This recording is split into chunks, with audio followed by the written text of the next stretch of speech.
Most people think their life is messy because they're unlucky, overwhelmed, or just not disciplined enough. That's a lie that feels comfortable.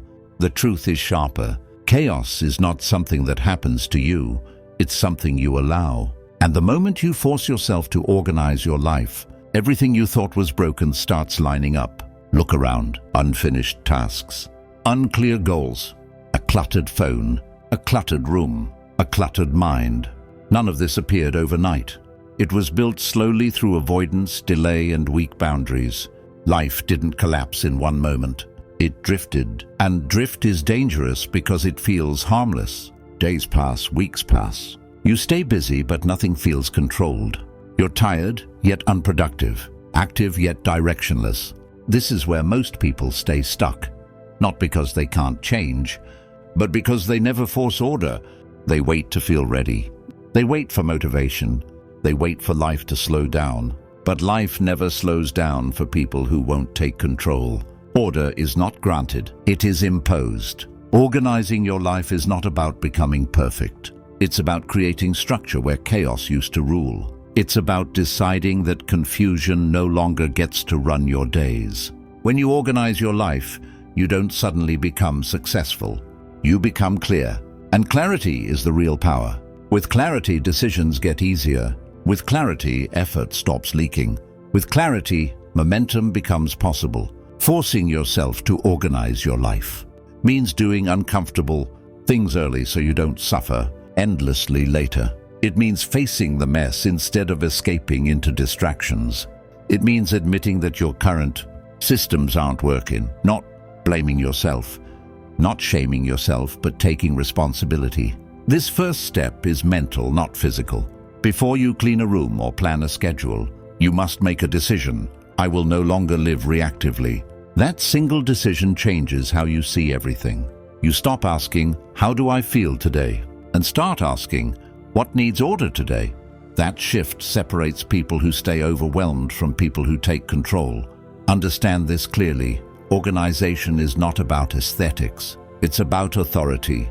When your life is organized, you are in charge. When it's not, everything else is. Notifications control you.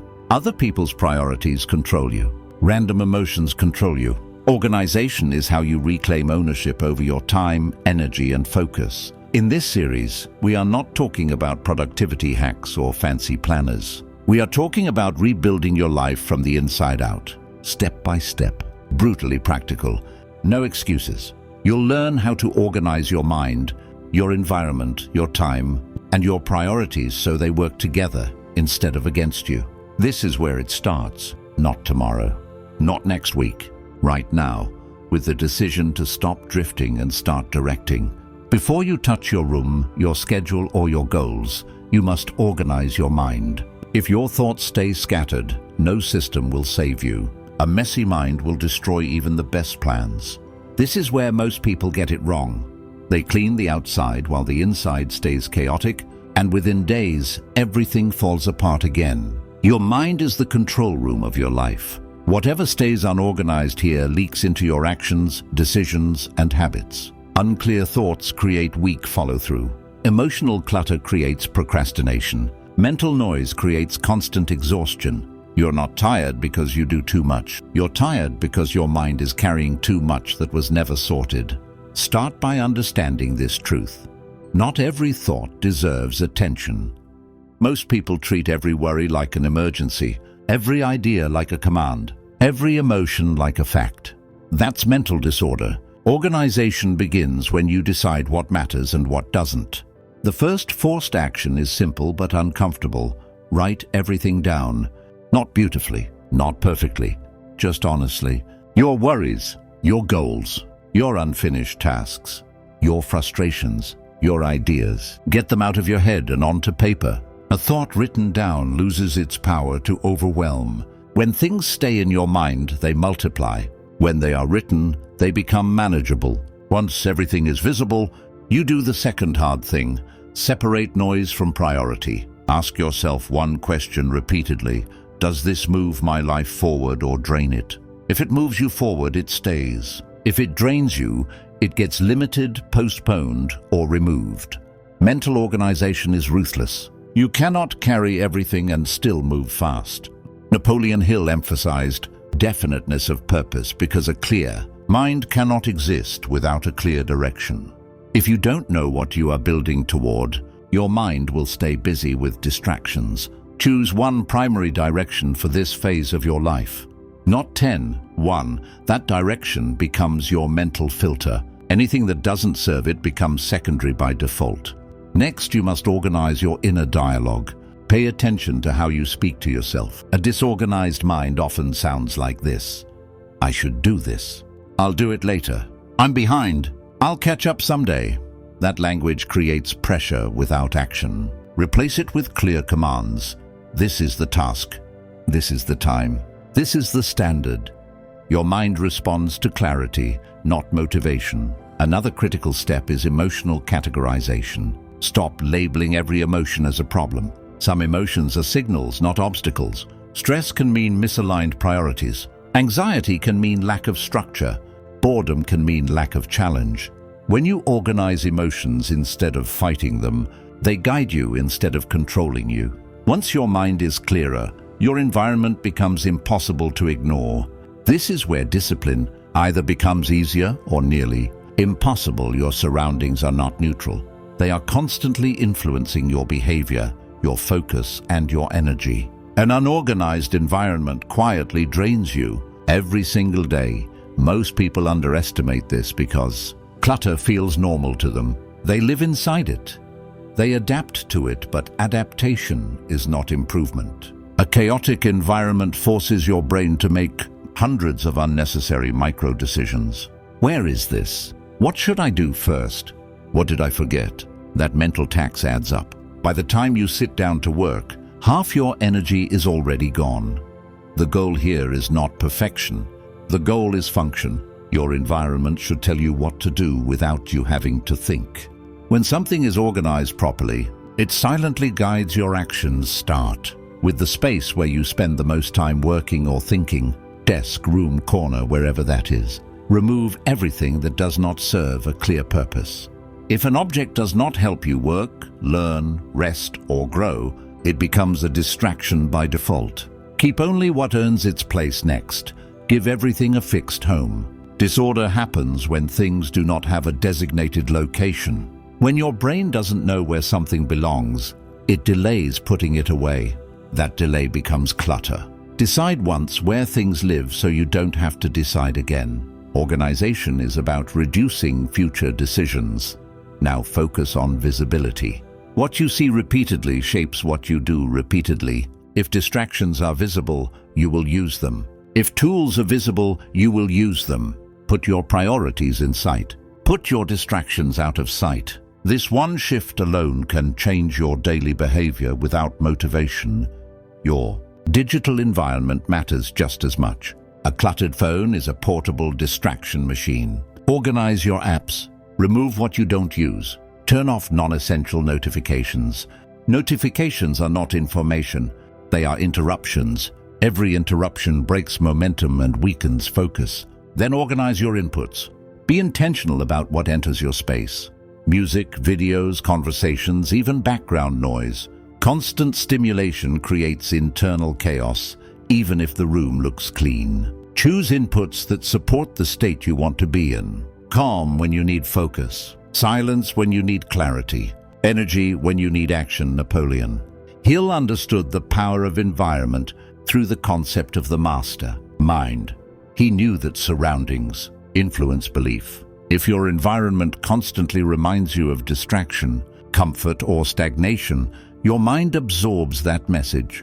If your environment reflects order, purpose, and forward movement, your behavior aligns with it naturally. One powerful step is to create a visible reminder of direction. A written goal, a phrase, a symbol, something that anchors you when your attention drifts. This is not decoration, it's alignment. If your time is not organized, your life will look full, but go nowhere. This is one of the most painful traps people live in. They are always busy, always tired, always planning, yet years pass with little to show for it. That is not a lack of effort, that is a lack of structure. Time does not respond to motivation. It responds to systems. You cannot feel your way into consistency. You must design it. Start by understanding this hard truth. Everything you don't schedule gets replaced by something easier. If your goals are not written into your calendar, comfort will fill the space. Social media, random tasks, other people's priorities. Time must be claimed or it will be stolen. The first forced move is to identify your non-negotiables. These are the few activities that directly move your life forward. Not many, just a handful. Deep work, learning, health, skill building. These deserve protected time, not leftover time. Now reverse engineer your day. Instead of asking, "What will I do today?" ask, "What must be done first before the day escapes?" Place your most important task at the start of your day when your willpower is highest. Do not warm up with distractions. Momentum is created by early wins. Time organization also means assigning boundaries. Work without limits expands endlessly. Set start and end times. When your mind knows there is a boundary, focus increases. Parkinson's law is real. Tasks expand to fill the time you give them. Another critical step is theme-based days or blocks. Group similar tasks together. Do not constantly switch contexts. Switching kills focus and drains energy. When you batch similar work, your brain stays in the same mode longer, and output improves without extra effort. Napoleon Hill emphasized definiteness and rhythm. Rhythm is not about speed, it's about repetition. When you work at the same time each day, your mind prepares itself automatically. Discipline becomes easier because decision-making is removed. You're not asking if you should work. You already decided. You must also schedule rest intentionally. Rest that is planned restores you. Rest that is accidental often turns into guilt. Recovery is part of organization, not a reward for burnout. One powerful habit is the daily review. At the end of the day, look at what was done, what wasn't, and why. No emotion, just observation. This keeps your system honest and improves it over time. Organization is not static, it evolves. Stop trying to do everything. Choose what matters now. Time clarity brings mental calm. When you know what today is for, anxiety drops and focus sharpens. If your days feel lighter but more productive, you are doing it right. Next, we will organize your habits, because time structure alone fails if your daily actions are inconsistent. Habits are the bridge between intention and results. You can have a clear mind, a clean environment, and a structured schedule, but if your habits are disorganized, everything collapses under pressure. Habits decide what happens on your worst days, not your best ones. Most people rely on motivation to act. That works occasionally, but motivation is unstable. Organization means designing behavior that works even when you don't feel like it. This is where forcing yourself matters most. Start by identifying keystone habits. These are small actions that create multiple positive effects. Not dozens of habits, just a few. Waking up at a consistent time, planning your day, focused work blocks, movement. These shape everything else. Now remove friction for good habits and increase friction for bad ones. If a habit is important, make it easy to start. Tools ready, time blocked, clear trigger. If a habit is harmful, make it inconvenient. Extra steps, delays, barriers. Willpower is unreliable. Environment and structure are not. Consistency beats intensity. A small habit done daily outperforms a big habit done occasionally. Do not organize habits around how much you want to do. Organize them around what you can repeat without negotiation. Napoleon Hill taught that habits form through repetition and emotional reinforcement. This means you must attach meaning to your habits. Know why you are doing them. Not in a dramatic way, in a grounded, personal way. When habits are tied to identity, they last. Track what matters. Not obsessively, just enough to stay aware. Awareness alone improves behavior. When you see patterns, you can correct them early before damage spreads. Another key step is habit stacking. Attach new habits to existing ones. After waking up, plan your day. After work, review progress. This reduces mental resistance because the trigger already exists. Do not break your system for exceptions. One skipped habit is not failure.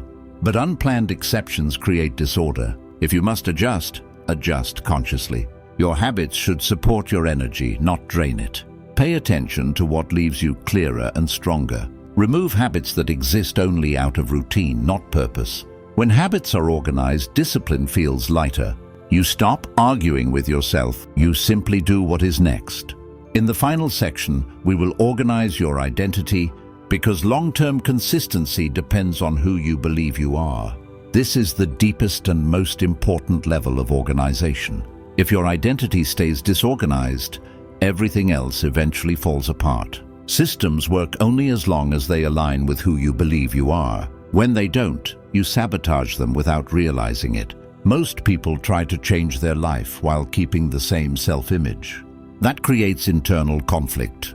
You can't build an organized life on an identity that is comfortable with chaos. The outer structure must match the inner belief. Start by redefining how you see yourself. Stop saying, even silently, "I'm not consistent," "I'm disorganized," or "that's just how I am." Those statements are not observations. They are commands. Your brain works hard to prove them true. Instead, adopt an identity that guides behavior. I am someone who finishes what they start. I live with structure. I protect my time. Identity shapes decisions automatically. When your identity is clear, choices become easier. Napoleon Hill believed that thoughts held repeatedly become beliefs, and beliefs become reality. Identity is belief in action. Whatever you accept as true about yourself will shape your habits, environment, and results. Next, align your language. The words you use reinforce identity. Replace "I should" with "I do." Replace "I'll try" with "I've decided." This is not about pretending. It's about training your mind to act from clarity, not hesitation. Another critical step is to audit your influences. Who you listen to, what you consume, what you tolerate. Identity is shaped by repetition and exposure. If you surround yourself with disorder, comfort-seeking, and excuses, organization will feel unnatural. Choose inputs that reinforce structure and self-respect. Create personal standards, not goals. Standards. Goals are targets. Standards are rules you live by. For example, I don't leave tasks unfinished. I reset my environment daily. Standards remove negotiation. Expect resistance. The old identity will fight to survive. You will feel uncomfortable at first. That discomfort is not a sign you're wrong. It's a sign you're changing. Reinforce your identity daily with small proofs. Every organized action is evidence. Evidence builds belief. Belief locks in behavior. When your identity becomes organized, consistency stops feeling forced. You no longer rely on motivation or pressure. You act in alignment with who you are becoming. This is how you organize your life from the inside out. Not overnight, not perfectly, but permanently.